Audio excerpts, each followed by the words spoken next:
로마서 말씀 계속합니다. 오늘 말씀 제목은 이웃사랑, 사귐 이렇게 하여서 그 제목으로 말씀을 전하려고 합니다. 12장부터 이제 로마서가 조금 달라지지 않습니까? 11장까지 복음에 대해서 설명한 이후 복음을 믿은 사람, 그리스도인들은 하나님의 자비하심으로 말미암아 변화되어져서 하나님을 예배하는 사람이 되었고, 그런 사람들은 이제 이러한 삶을 살아가게 된다, 그렇게 얘기를 하는데, 예수 믿어서 일어나는 가장 큰 변화가 무엇인가? 뭐였으면 좋겠습니까? 권세 있는 자들에게 복종해 이런 거 말고 권세를 얻어 뭐 이러면은 좋지 않겠어요? 그렇죠. 예수 믿는 사람들, 복음을 받은 사람들, 그리스도인이 되어진 사람들, 하나님의 자녀가 되어진 특권이 있는 사람들, 그 사람들, 당신들은 세상과는 뭔가 다르게 변화되어서 이제 하나님의 뜻을 따라 살아갈 수 있는 사람들이 되었습니다. 그렇게 12장이 시작이 되지 않습니까? 그러면 뭐가 가장 크게 달라지고 변화되었는가? 예수 믿으면 소위 얘기하는 복을 받고 세상적으로 부족하지 않게 살 수 있다, 이런 식으로 뭐 갈 수 있으면 좋겠다, 이런 생각을 할 수 있을지도 모르겠는데, 로마서 12장 이후에 그런 이야기들은 전혀 나오지 않습니다. 무슨 얘기가 나와요?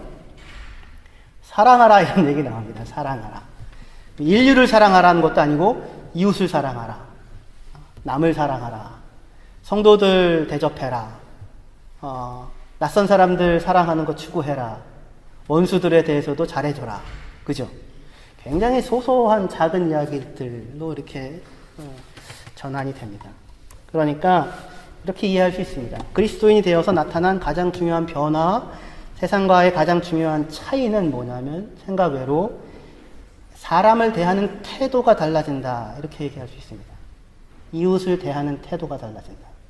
굉장히 중요한 부분으로 설명을 하게 됩니다.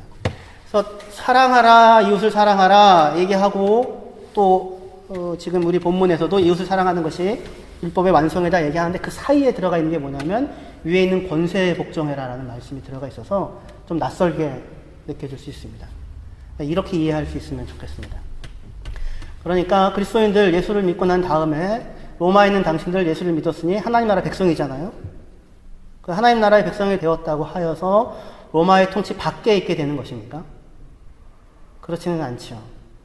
네로가 다스리는데 난 네로 싫어, 다른 왕으로 갈래, 이렇게 내가 원한다고 해서 그렇게 되어지는 것이 아니죠. 혹시 왕권이 바뀐다면 나만 바뀌는 걸 경험하는 게 아니라 그 땅을 살고 있는 신자든 불신자든 모든 사람들이 겪게 되어지는 거잖아요.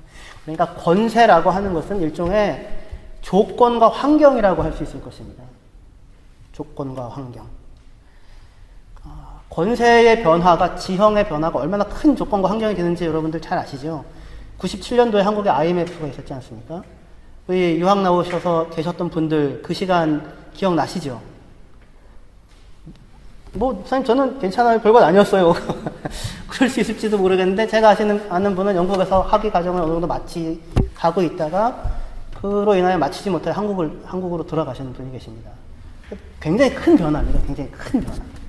이 인생을 살아갈 때 환경과 조건이 변화가 되면 나는 별 영향을 받지 않을 것 같지만 아니요, 많은 영향을 받게 되죠. 그런데 하고자 하는 이야기는 무엇이냐면, 그리스도인이든 그리스도인이 아니든 간에 모든 사람들이 동일한 조건과 환경을 살게 된다, 이겁니다. 예수를 믿는다고 해서 달라지지는 않는다, 이거. 환경과 조건이 달라지지는 않는다. 일제시대 때 어떤 분이 만약에 선교사님을 통하여 그리스도를 영접하고 복음을 받아들였다고 칩시다. 하나님 나라가 임한 거죠. 천국 백성이 된 거죠. 그렇죠? 그렇다고 해서 그 사람에게 일제의 통치가, 식민지가 사라져버립니까? 그렇지는 않죠. 그렇죠? 똑같은 자리에서 똑같은 환경과 똑같은 조건 가운데 살아가게 된다. 환경과 조건이 달라지는 것은 아닙니다. 그런데 뭐가 달라지냐면 같은 환경과 조건을 살고 있는 사람들, 그 사람들을 향한 태도가 달라진다, 이겁니다. 그들을 사랑한다, 이렇게 되는 거죠. 쉽게 얘기하면. 예수를 믿으면 다른 사람은 재해를 만나서 큰 피해를 입어도 나는 피해가 없고, 옆집 아이는 다쳐도 내 아이는 다치지 않고, 총알이 날아와도 나는 피해가고, 이렇게 되어지지 않는다고요. 그렇죠? 똑같은 조건과 똑같은 환경. 그 같은 조건 안에, 그러나 하나님은 우리에게 뭘 요구하시냐면 똑같은 삶을 사는데, 세상과 그리스도인들이, 근데 그 안에 사랑을 담아서 살아가라라는 형태의 말씀이 되는 겁니다. 예수님의 성육신이 그런 거예요, 예수님이. 예수님께서 가이사 아구스도가 천하에 영을 내리죠. 호적하라고. 그래가지고 온 천하가 다 움직여가죠. 그 본적지로. 그래서 예수님의 가족도 배 부른 배를 이끌고 마리아랑 요셉이 베들레헴으로 옮겨가잖아요. 그렇죠? 하나님의 아들인데 예외가 없어요. 하나님의 아들인데. 예수님 당신이 하나님의 아들이잖아요. 하나님 자신이신데 예외가 없습니다. 권세가 만들어가는 조건은 똑같이 동일하게 작용합니다. 갔는데 머물 곳이 있으면 좋겠는데 머물 곳이 없는 거예요. 하나님이 오셨으면 좀 머물 곳이 있으면 좋지 않겠습니까? 머물 곳이 없어가지고는 짐승 있는 곳에 머물면서 다행히 감사하게도 거기를 얻어서 거기서 해산을 하게 됩니다. 똑같은 조건과 똑같은 환경 속에 들어오십니다. 하나님이신 그분인데 지극히 작은 제한된 모든 사람과 똑같은 그런 조건 속에서 살아가게 되십니다. 그런데 그러한 제한된 조건을 살면서 그 안에서 예수님은 하나님이 어떤 분이신지, 하나님의 사랑이 무엇인지, 하나님의 영광이 무엇인지를 자기의 삶을 통해 전혀 부족하지 않게 보여주십니다. 그렇죠. 그 이야기가 지금 그 로마서 12장 이후에 우리에게 지금 바울이 권고하고 있는 이야기다 할 수 있습니다. 예수님의 십자가를 생각해 보십시오. 예수님이 능력이 없어서, 힘이 없어서, 빽이 없어서 이렇게 당국자들에게 잡히고 여기저기 끌려다니고 그리고 십자가형을 받아서 죽게 된 것은 아니죠. 하나님의 아들이니까 얼마든지 12군형이나 더 되는 천사들을 불러가지고 위기를 벗어날 수도 있잖아요. 근데 그렇게 하지 않으십니다. 당시에 분명한 뻔한 세력 판도죠. 권력 다툼이었잖아요. 그쵸? 그것에 그 권력 다툼이 세력의 판도가 빚어내는 폭력에 그대로 노출된 채 어떻게 보면 그에 희생되어서 죽으십니다. 그죠? 그걸 비켜가시지 않는다고요.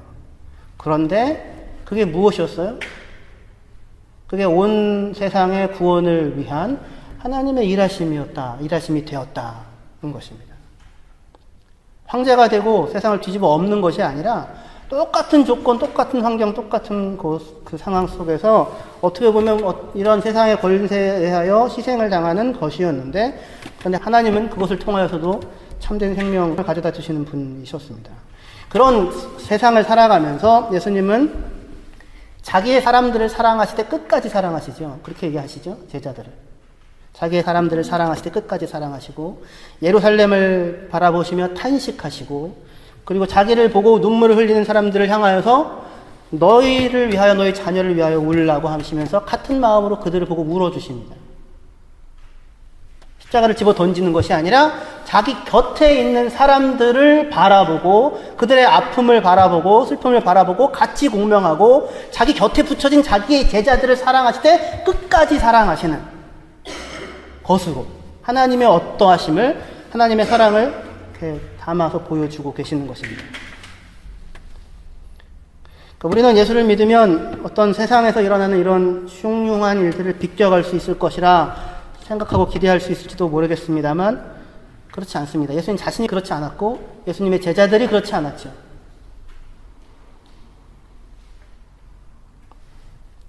같은 조건 아래 살아갑니다. 하지만 다른 것이 있습니다. 같은 조건, 같은 환경을 살아간다고 해도 우리에게는 중요한 변화가 일어나 있습니다. 그리스도인들에게는. 그건 뭐예요? 예수를 믿게 되었다는 거잖아요. 예수를 믿게 되었다는 것은 무엇을 뜻하는 겁니까? 바울이 앞에 설명한 것은 크게 두 가지를 얘기를 합니다. 하나는 그리스도와 연합되었다. 그리고 또 하나는 성령의 인도하심을 받는 사람이 되었다. 라고 하는 것이 로마서 1장부터 11장까지 설명한 내용의 요약이라고 할 수 있을 것입니다. 그리스도와 연합되어져 있습니다. 그리고 성령의 인도함을 받고 있습니다. 그것이 그리스도인에게 일어난 아주 큰 중요한 차이이고 변화입니다. 예수님은 성령의 인도하심을 항상 받으셨죠. 항상 기도하시고 그의 뜻을 구하고 그리고 그것을 따라 살아나갔습니다. 제자들도 마찬가지였고요. 성령의 인도하심을 받는 사람이 되었다는 것은 무슨 뜻입니까? 더 이상 그의 인생을 최종적으로 책임지는 사람이 자기 자신이 아니라는 것입니다. 누구예요? 성령님께서 책임지시고 성령님께서 인도해 가십니다. 여러분들은 여러분들의 인생은 여러분들의 손에 여러분들 자신에게 그냥 내맡겨져 있지 않습니다.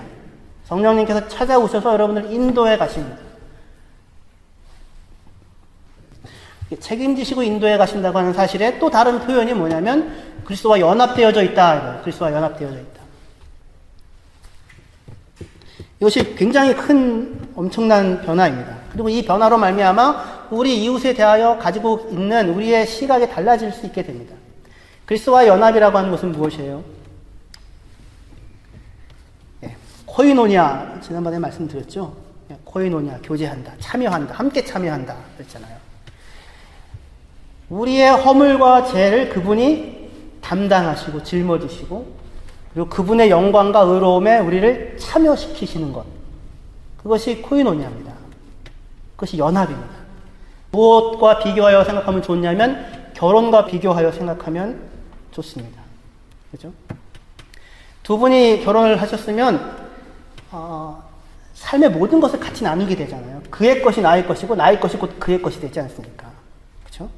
결혼을 했는데 미처 이전에는 알지 못했는데 정말 훌륭하고 괜찮은 사람이라고 생각했는데 결혼하고 알고 보니까 뭐 너무 충격적인 예는 좀 그렇고 빚이 엄청 많다. 그러면 그 빚이 결혼하게 되면 그 사람의 것이 되는 거예요? 아니면 우리의 것이 되는 거예요? 우리의 것이 되는 거죠. 제가 미처 몰랐어요. 일찍 알아서 다행이네요. 당신 갈 길 가세요. 이렇게. 그러면 결혼은 연합은 아니죠. 그리스도가 우리와 연합했다는 것은 그러니까 당신 갈 길 가세요. 미처 몰랐네요. 알지 못했던 죄가 있었네요. 처음에는 당신을 사랑하고, 너를 사랑하고 내 자녀 삼을 때 진짜 잘할 거라고 기대하고 너를 자녀 삼았는데, 아니네요. 아무리 해도 변하지가 않네요. 안녕히 가세요. 이런 게 아닙니다. 우리의 모든 죄와 허물, 우리 자신의 모든 일들에 대하여 그분이 참여하시는 것입니다. 자기의 것으로 떠맡기로 하신 거예요. 그리고 그분이 가지고 있는 모든 영광스러운 것, 의로움, 그분이 가지고 있는 모든 풍성한 것에 누구도 참여할 수 있어요? 우리도 참여할 수 있는 자가 되었다. 내 것이라고 얘기할 수 있다고요. 공동상속자가 되었다고요. n분의 1로 나눠 가지는 것이 아니라 함께 참여할 수 있는 것이죠. 연합입니다. 그리스도와의 연합. 그리스도와 우리가 연합하였다, 말하자면 나는 너와 결혼하였다라고 하는 형태가 우리에게 일어난 일이라면 그건 정말로 우리 인생 전체를 송두리째 바꿔놓을 수 있는 그런 엄청난 변화일 것입니다. 그분이 우리에게 그렇게 대해 주신다. 그분이 우리를 당신의 이웃으로 삼아주시는, 그분이 우리를 남을 사랑하는 사람 안에서 우리를 사랑하시는 그 사랑에 의하여 우리가 연합되어진 사람이 되었기 때문에 그 변화로 말미암아 우리 또한 이 똑같은 조건을 살아가는 이 상황 속에서 이웃에 대하여 다르게 반응할 수 있다, 이렇게 이야기를 할 수 있을 것입니다. 그래서 우리 로마서 12장 9절부터 16절까지 같이 한번 보도록 할게요. 로마서 12장 9절부터 16절까지 같이 읽도록 하겠습니다. 시작. 사랑에는 거짓이 없나니 악을 미워하고 선에 속하라. 형제를 사랑하여 서로 우애하고 존경하기를 서로 먼저 하며 부지런하여 게으르지 말고 열심을 품고 주를 섬기라. 소망 중에 즐거워하며 환난 중에 참으며 기도에 항상 힘쓰며 성도들의 쓸 것을 공급하며 손 대접하기를 힘쓰라. 너희를 박해하는 자를 축복하라. 축복하고 저주하지 말라. 즐거워하는 자들과 함께 즐거워하고 우는 자들과 함께 울라. 서로 마음을 같이하며 근데 마음을 두지 말고 도리어 나든 데 처하며 스스로 지혜 있는 채 하지 말라. 이렇게 말씀하고 있습니다. 지금 아주 소소한 일인데 곁에 있는 사람들, 성도들을 어떻게 사랑으로 함께 대접하며 연합하며 살아갈 것인가 라고 하는 것에 대한 설명들을 하는 거예요. 그런데 이게 사실은 이렇게 읽으면 별로 충격적으로 들리지 않을 수 있을지 모르겠지만 사실은 그 안에 굉장히 충격적인 이야기들을 담고 있는 내용이기도 한 것입니다. 형제 사랑으로 서로 우애하라, 이렇게 얘기를 합니다. 형제 사랑으로 서로 우애하며 민족과 혈통과 상관없이 우리 옆에 계신 분들을 향하여서 형제님, 자매님 한번 불러볼까요? 옆에 있는 분에게. 형제님, 자매님. 되게 어색하죠? 되게 이상하고. 그리고 한국 교회에서는 호칭이 어렵기 때문에 항상 그렇게 붙이지 않습니까? 누구 이렇게 이름을 부를 수도 없고, 해역킴 뭐 이렇게 부를 수도 없고, 해가지고 그냥 형제님 이렇게 부르게 되는데, 그래서 붙이기도 하지만 사실상 교회에서 성도들을 향해서 정말로 뭐라고 불러요? 형제라고 부른다고요. 정말로. 그러니까 여기서 형제 사랑하기를 먼저 하며 형제 사랑으로 우애하며 할 때 그냥 형제 같은 사이야라고 얘기하는 게 아니라 정말로 그리스도로 말미암아 피를 나는 새로운 한 가족입니다라고 얘기를 하는 거거든요. 근데 이 이야기를 듣는 대상이 누구냐면 유대인들과 이방인들이었어요. 근데 유대인들은 이방인들과 함께 형제라고 얘기할 수 도저히 없는 사람들이었죠. 같이 한 자리에 앉을 수도 없는데, 같이 식사 자리에 같이 할 수 없는 사람이잖아요. 저 이방 더러운 사람들, 나를 이방인들처럼 태어나지 않게 하심을 감사합니다 라고 얘기를 하는 사람들인데 서로 형제로 부를 수 있다는 건 굉장히 충격적인 일일 수 있는 겁니다. 그런데 지금 이 바울의 편지를 듣고 있는 사람들 중에 로마 교회 일부 상당 부분은 유대인들이고 상당 부분은 이방인들인 거예요. 근데 서로가 서로를 향하여 피를 나는 형제라고 그리스도로 말미암아라고 부르게 되어진 새로운 공동체가 출현하게 된 겁니다. 상대방에 대하여 갖는 나의 자세가 다른 거예요. 이전에는 민족이 다르니까 더럽다고 생각하고 만나는 그렇게 대했는데 지금은 그리스도 안에서 나의 형제다. 정말로 한 아버지를 모시고 있는 사람이다. 사람을 대하는 태도가 달라지는 거죠. 자세가 달라지게 되죠. 그리고 나서 또 서로 존경하기를 먼저 하라라고 얘기합니다. 서로를 먼저 존경을 하래요. 그런데 이 이야기를 듣고 있는 사람들은 어떤 사람들입니까? 로마에 있는 사람들이잖아요. 그러면 당시에는 신분 제도가 있지 않았습니까? 귀족도 있을 수 있었고 부자도 있을 수 있었고 가난한 사람도 있었고 주인도 있었고 종도 있었고 여자도 있었고 남자도 있었고 유대인도 있었고 그리고 헬라인도 있었고 야만인도 있었고 배운 사람도 있었고 못 배운 사람도 있었겠죠. 그렇죠. 근데 그런 사람들을 향하여서 바울이 하는 말은 서로를 먼저 존경하라 존중하라 이렇게 얘기를 하고 있습니다. 왜요? 그리스도 예수 안에서는 남자나 여자나 종이나 자유인이나 부자나 가난한 사람이나 그죠? 있는 자나 없는 자나 헬라인이나 야만이나 상관없이 다 그리스도 예수 안에서는 하나다 이렇게 얘기해요. 하나다. 로마 시대가 아니라 조선 시대만 해도 양반, 쌍민, 천민 이러면 뭐 서로 같이 있을 수 있는 상태가 아니잖아요. 그런데 그런 신분이나 이런 것들이 엄연히 있는 사회 속에 살고 있는 사람들을 향하여서 서로가 서로를 먼저 존중하고 먼저 존경하라고 얘기를 하는 겁니다. 왜요? 그리스도 예수 안에서는 그런 것이 아무것도 중요하지 아니하고 하나니까, 같은 형제 자매니까, 같은 조건 가운데 놓여 있는 사람들이니까 서로가 서로를 먼저 존중하라고 얘기를 하는 것입니다. 누가 먼저 존중해 주셨습니까? 이 서로들을 그리스도 예수께서 먼저 존중해 주셨죠. 예수님이 먼저 존중해 주셨다고요. 예수님께서 이 땅에 오셔서 우리를 사랑한 방식이 무엇이었어요? 하늘 높은 곳에서 능력을 나타내시며 다 나 따라와라 이렇게 얘기하신 것이 아니었죠. 그렇죠? 아주 밑에 자리에 찾아오셨다고요. 그래서 섬겨주시죠. 존중해 주시죠. 그렇죠? 그러니까 하나님이 지금 우리가 서로 존중하라고 요구받는 대상들은 그 사람이 얼마나 능력이 있느냐, 사람들이 이렇게 따지잖아요. 능력이 있느냐, 부유하냐, 돈이 있느냐. 심지어 야고보서에서 그렇게 얘기하지 않습니까? 너희가 예배 드리고 있는데 예배 자리에 누가 왔는데 화려한 옷을 입고 온 사람에 대해서는 여기 앉으세요 라고 얘기를 하고, 그리고는 냄새나고 더러운 옷을 입고 있는 사람에 대해서는 여기 앉던지 저기 앉던지 네 맘대로 해라 라고 얘기를 한다면 그런 하나님을 멸시하는 것이 아니냐 그러거든요. 왜 하나님을 멸시하는 것이 됩니까? 두 사람은 다 누가 받으신 거예요? 하나님이 받으셨잖아요.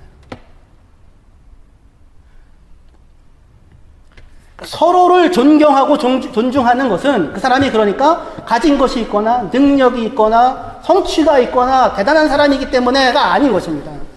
유능한 사람이기 때문에가 아닌 것이죠.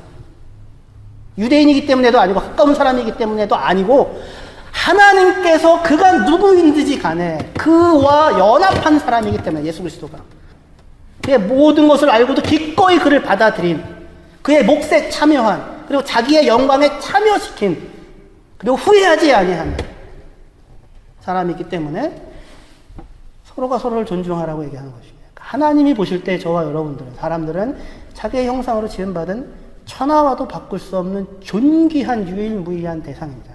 유일무이한 사람입니다. 자기 아들이 핏값을 주고 사신 존재잖아요. 그렇죠? 근데 우리는 그렇게 사람을 마주하고 대하는 것이 아니라 항상 다른 프리즘들이 쳐져 있죠. 가문이 어디야? 몇 평에서 살아? 차가 뭐야? 직업이 어떻게 돼? 서로는 그렇게 안 물어도 애들 가르칠 때는 또 이렇게 묻잖아요. 그러면 뭐 한대? 엄마는, 아빠는 뭐 한대? 이렇게 되지 않습니까? 이 그리스도 예수 안에서는 그런 것들이 아무것도 아니고 모두가 다 하나님에 의하여 존귀히 여김을 받아들여진 사람들이니 서로가 먼저 서로를 존중하라. 굉장히 큰 인간에 대한 자세의 변화입니다. 혁명적인 변화라고 할 수 있을 것입니다. 성도들의 쓸 것을 공급하라고 얘기를 하죠. 그 코이노니아라고 얘기를 했죠. 그렇죠? 그의 어려움은 나의 어려움이기도 하고 그의 기쁨은 나의 기쁨이기도 하다. 그렇게 해서 같이 서로 짐을 나누어지는 것. 그것을 그리스도에게서 배웠으니까, 그리고 그리스도가 그렇게 코이노니아로 우리를 받았으니까 그리스도 예수로 말미암아 우리는 다 최소한 우리는 코이노니아로 묶여진, 형성되어진 사람들인 거잖아요. 서로가. 그렇게 해서 상대방을 그의 일이 다만 그의 일이 아니라 나에게 직접적으로 영향을 미치는 일이기도 하고, 그를 사랑하는 것은 다만 그를 사랑하는 것이 아니라 곧 나를 사랑하는 것이 되기도 하는. 왜냐하면 한 몸으로 묶여져 있으니까. 한 몸으로 묶여져 있으니까. 눈은 다만 눈의 눈이 아니고, 손은 다만 손의 손이 아니라 나의 눈이고 나의 손이니까. 손에게 일어나는 아픔은 손이 아픈 게 아니라 몸이 아픈 거니까. 정말로 그러니까. 그런 공동체로, 그러니까 사람을 대하는, 이웃을 대하는 마음과 자세가 예수께서 우리와 자신을 묶으신 연합으로 말미암아 다 달라져 가게 되어지는 것입니다. 그것이 중요한 변화들인 거예요. 우리가 예수를 믿어서 일어난 가장 큰 변화는 세상에서 보다 높고 뛰어난 자리에 서서 도드라지게 되어지는 것이 그리스도인 된 자랑이 아닙니다. 그런 게 필요했으면, 이렇게 높은 자리에 가서 이렇게 시어하듯이 던져주는 것이 필요했으면, 하나님은 어떻게 복음을 전하시면 돼요? 천사들을 통해서 복음을 전하셔도 되고, 하늘에서부터 천둥 번개를 통해서 자신의 위엄을 과시하셔도 되는 겁니다. 그죠? 그런데 하나님 절대로 그렇게 하지 않으셨죠. 왜 그렇습니까? 하나님은 사람을 그런 대상으로 짓지 않으셨거든요. 하나님이 사람에 대해 기대하는 건 그런 게 아니거든요. 하나님은 사람에 대해 뭘 기대하세요? 사랑할 것을 기대한다. 하나님이 사랑할 수 있는 대상, 그리고 하나님을 사랑하는 대상, 하나님의 형상으로 지음받아 감히 신적인 존재인 하나님과 사랑이라고 하는 것을 나눌 수 있는 대상으로 사람을 만드셨기 때문에, 위에서 억압하거나 무슨 힘으로 이야기하는 것이 아니라 옆자리에 서셔서, 아니 그보다 또 낮은 자리에 서셔서 우리를 사랑한다고 우리의 눈높이에서 말씀을 해주시는 거라고요. 하나님께서 높은 자리에서 뭔가를 하시는 것이 아니라 똑같은 조건 속으로 찾아 들어오시는 것입니다. 똑같은 조건 속에서 우리 곁에서 똑같은 일을 겪어가시고, 그리고 그 똑같은 겪어가심을 통하여서 우리를 향한 당신의 사랑을 나타내 주시는 것으로 우리를 상대하십니다. 우리보다 위에 있지 않으시고, 우리 위에 군림하시면 힘을 과시하지 않으시고, 그리고 우리를 자기의 일을 이루기 위하여 동원하지도 않으시고, 우리 곁에 계셔서, 아니 우리 밑에서 우리를 섬겨주시는 분으로 우리 곁에 찾아오신 분, 사랑해 주시는 분, 정말로 그분으로 우리 곁에 계십니다. 찾아오셨습니다. 사마리아 여인을 그렇게 대하시죠. 가서 인간으로 대해주시죠. 그 여인에게도 어떤 공허함이 있으며 필요함이 있으며 아픔이 있으며 눈물이 있는 그런 여인으로 대해 주시죠. 그녀에게 말을 건네주시죠. 그리고 내게 물 좀 달라고 부탁도 하시죠. 도움을 청하시기도 하시죠. 베드로의 장모를 있는 그대로 만나주시고, 나병 환자, 38년 된 병자, 세리 삭개오, 하나밖에 없는 아들을 잃은 과부를 찾아가 만나주시고 그들과 대화하십니다. 그들의 눈높이에서 그들이 원하는 것이 무엇인지를 들어주시고, 무엇이 부족한 분이 아님에도 불구하고 그들이 해주는 대접을 기쁘고 감사하게 받아주시고, 그렇게 하여서 그 사람들을 섬겨주시고 대접해주시는 사랑, 그것이 하나님께서 우리에게 주시는 대접이며, 우리가 그분에게 그렇게 반응을 보이기를 원하는 가장 고상한 부분일 것입니다. 하나님이 사람을 만드시면서 원하시는 것은 그렇게 사랑하고 사랑받고 사랑받고 사랑하는 인생들입니다. 인간의 최고의 가치입니다. 어떤 일들을 능숙하게 잘해낼 수 있는 사람, 당연히 부러움의 대상이 될 수 있습니다만, 다만 기능과 능력의 문제라면 알파고로도 충분합니다. 그렇지 않아요? 그런데 알파고는 사랑을 할 수 없거든요. 사랑의 대상은 아니거든요. 두렵기는 하지만 사랑스럽지는 않거든요. 우리는 사랑할 수 있는, 사랑받을 수 있는 존재로 하나님이 지으셨고 그 이외의 다른 것으로는 우리와 타협하시지 않으시려고 하십니다. 그럼에도 불구하고 우리는 사랑하고 사랑받는 것보다는 다른 것들에 훨씬 더 많이 사로잡혀서 삶을 살아가고 있습니다. 그게 얼마나 중요한지를 모르고 살아가고 있습니다.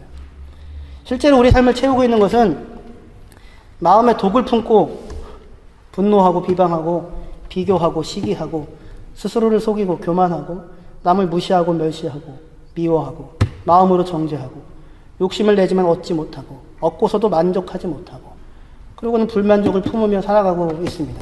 실제로 훨씬 더 그런 것들이 많이 우리를 채우죠. 왜 그렇습니까? 우리가 사람을 하나님이 지어놓으신 그대로 있는 그대로의 사람을 만나고자 하지 않기 때문에 그렇습니다. 있는 그대로의 사람을 존귀하게 여기고 있는 그대로의 사람을 만나려고 하지 않고 항상 뭐를 그 사이에 끼워놓고 보냐면 힘이든지 지위든지 능력이든지 돈이든지 외모든지를 끼워놓고 그 프리즘을 통과하여서 누군가를 바라보기 때문에 그렇습니다. 그래서 그 프리즘을 통과하여 자기 자신을 바라보기 때문에 그렇습니다. 자기 자신을 사랑받기에 충분한 존재로 하나님이 지으셨고 충분히 누군가를 사랑할 수 있는 존재를 하나님이 지어놓으셨음에도 불구하고 이 모습 그대로 근데 그런 있는 모습 그대로의 자기 자신을 만나지 못하고 있는 모습 그대로의 이웃을 만나지를 못합니다. 그래서 사랑이 아니라 다른 것들에 끌려다니고 있는 것입니다. 우리의 이웃이 나와 똑같은 영혼의 필요와 요구를 갖고 있는 인격적인 존재라는 사실을 인정하지 않고 그리고 하나님의 형상으로 지음받은 온천하나도 바꿀 수 없는 궁극적인 유일한 존재가 나이고 나의 이웃이라는 사실을 자꾸 잊어버립니다. 그리고는 끊임없이 성적표를 보고 아인스냐, 지바이냐, 드라이냐, 피어냐, 핀프냐를 가지고 사람을 만나려고 합니다. 그러니까 사랑이 아닌 다른 정서들이 마음을 채우게 되는 것입니다. 우리는 너무나도 자주 그렇게 사람들을 만나고 하나님을 만납니다. 근데 하나님은 우리를 그렇게 대접하시지 않습니다. 하나님은 당신께서 우리에게 대접받기를 바라시는 대로 우리를 대접해 주십니다. 하나님이 우리에게 원하시는 것은 다른 무엇도 아니라 사랑이기 때문에 하나님도 우리를 사랑으로 대하십니다. 우리를 사랑으로 찾아오시고 사랑으로 대접하십니다. 그런데 여러분들은 어떻게 이 하나님의 사랑이 현실적으로 잘 느껴지세요? 하나님이 정말로 나를 정말로 인격적으로 깊이 사랑하시는구나 이렇게 느껴지세요? 하나님이 우리를 사랑하신다는 말씀은 성경에만 써 있는 것 그런 것처럼 느껴지는 것은 혹시 아닙니까? 하지만 하나님이 우리를 사랑하신다는 것은 세상 어떠한 것보다 확실한 진리이잖아요. 자기 아들 아끼지 아니하시고 우리를 위하여 내어주신 분이시지 않습니까? 그럼에도 불구하고 그 사랑이 우리에게 현실적으로 직접적으로 그렇게 분명하게 느껴지지 아니하는 이유는 우리가 하나님을 인격적으로 하나님이 우리를 사랑하시는 대로 그 모습을 따라 하나님을 하나님으로서 대접하고 하나님으로서 인정하지 않기 때문에 그렇습니다. 하나님을 사귀고 하나님을 사랑할 수 있는 대상으로 하나님을 만나는 것이 아니라 내 어려움을 풀어주고 내 문제들을 해결해 줄 수 있는 해결사 정도로 하나님을 만나기 때문에 그렇습니다. 그리고 내가 원하는 것을 반드시 들어주어야만 하는 우상 정도로 하나님을 만나기 때문에 그렇습니다. 그리고 내가 얼마든지 협상할 수 있는 하나님 내가 이렇게 한 번만 해주시면 내가 더 큰 것으로 갚아줄 테니까 한 번 주세요라고 협상할 수 있는 그러한 존재, 그렇게 해야만 겨우 나에게 찾아와 내게 복을 주실 것만 같은 그러나 그렇지 않습니다. 하나님은 나를 사랑하사 나를 위하여 자기 아들을 내어주시기까지 우리를 사랑하고 계시는 분이십니다. 우리를 인간으로 대접하시고 우리를 인격으로 대접하시고 우리를 목적으로 대접하시고 우리 존재 자체를 있는 그대로 전부 떠 안으신 분이십니다. 하나도 그런 우리에 대해서 부끄러워하지 아니하시며 우리를 사랑하시는 분이십니다.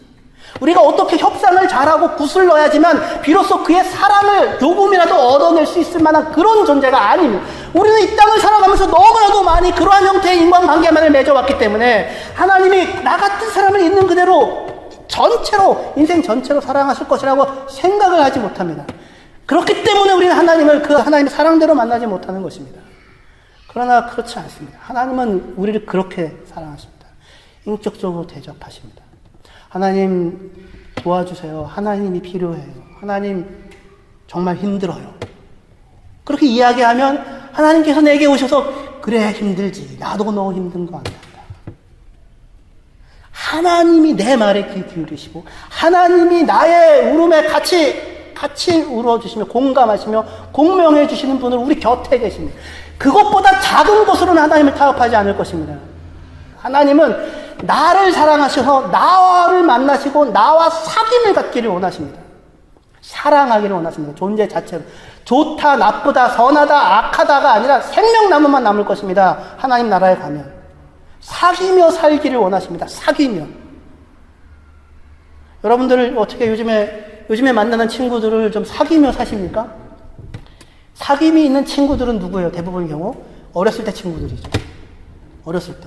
그때 사귀었던 친구들은 대부분 다 훌륭합니까? 다 멋지고 괜찮은 사람입니까?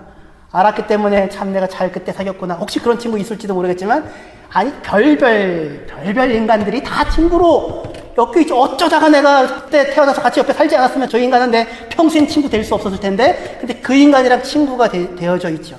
사귐이 있죠. 사귐이. 가치가 있느냐 없느냐로 만남이 이루어지지 않았지요. 존재 자체로 만났죠. 그리고 평생 친구죠. 그게 하나님이 그리스도와 우리가 연합되었다는 거라고. 연합되었다. 너의 모든 것, 너의 인생, 너의 평생, 우리가 아직 죄인되었을 때 그 모든 것까지 내가 다 끌어안고 다 떠안고 너는 나의 친구다. 나는 너와 사귐이 있다. 그리고 나 너와 사귀기를 원한다.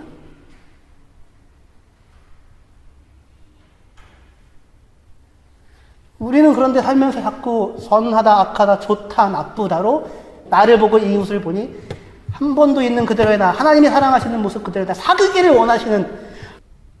원하시는 나, 그 모습 그대로를 만나지 못하고 옆에 있는 사람도 만나지 못하게 되는 것이죠. 진정한 사귐과 존중과 사랑이 이루어지지 않는 것이죠. 하나님은 우리를 사랑하십니다. 인격적으로 대접하십니다. 우리 옆에 서시고 밑에 서십니다. 우리랑 똑같은 모습으로 찾아오셔서 곁에서 모든 걸 같이 겪어내십니다. 그리고 그런 우리랑 사귀기를 원하십니다. 어려움을 벗겨주는 것이 아니라 어려운 가운데에서 같이 울고 같이 기뻐하고 같이 아파하는 형태로 사귐을 갖기를 원하십니다. 그것을 통해 하나님이 어떠하신 분이신지를 알아가기를 원하시는 것입니다. 그러니까 하나님과 존재 자체로 있는 그대로 사귐이 시작되어진 저와 여러분들, 우리에게 일어난 엄청난 변화입니다. 우리의 삶을 성령이 인도해 가십니다. 혼자 내게 내버려져 있지 않습니다. 하나님 사랑 자꾸 말씀해 주십니다. 우리 마음에 하나님의 사랑을 성령님을 통해 쏟아 부어 주십니다. 그리고 그것들을 곁에 공동체로 묶여져 있는 사람들 사귀며 살라고 하십니다. 사귀며 살라고. 그래서 그 사람을 있는 그대로 받아들이고 사귀며 살 때 우리가 누구를 발견하냐면 그 사람 안에서 그 사람과 사귀며 살고 있는 예수님을 발견하게 됩니다. 왜냐하면 예수님이 그 사람과 그의 모든 것을 아시며 그와 사귀며 살고 계시니까요. 그때 비로소 우리는 누군가를 제대로 보고 누군가를 정말로 제대로 사랑하며 살아갈 수 있습니다. 기도하시겠습니다.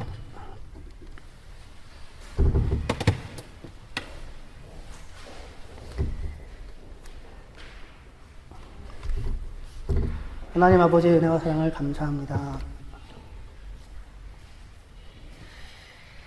나를 친구 삼아 주셨네. 우리 서로 나눈 그 기쁨을 알 사람이 없도다. 왜인지 모르겠지만 하나님은 우리를 귀하게, 나를 귀하게 여기시고 하나와도 바꾸지 아니하시며 뭐가 있다고 뭐가 없다고 나무라는 것이 아니고 있는 그대로 사랑하시고 사귀며 살아가시기를 원하십니다.